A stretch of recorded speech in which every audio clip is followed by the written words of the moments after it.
Hi everyone, welcome back to another video from Wake&Tech. In today's video, I'm going to show you how to crop video in CapCut. To crop a video in CapCut is super easy.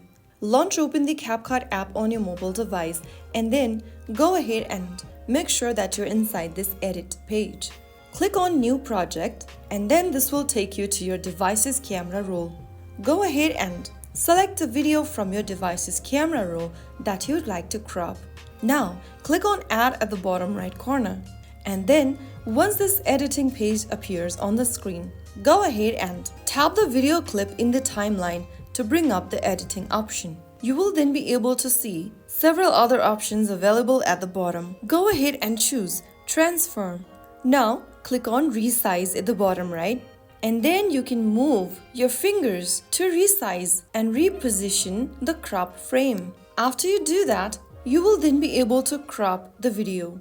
You can also choose Free Crop or select a specific aspect ratio at the bottom of the screen. And once you are done, you can tap the tick mark at the top right corner. And there you have successfully cropped your video. You can now tap the export button at the top right corner to save your cropped video. If you found this video helpful, make sure to like, subscribe and hit the bell icon for more CapCut tips and tutorials. Thanks for watching and I'll see you in the next video.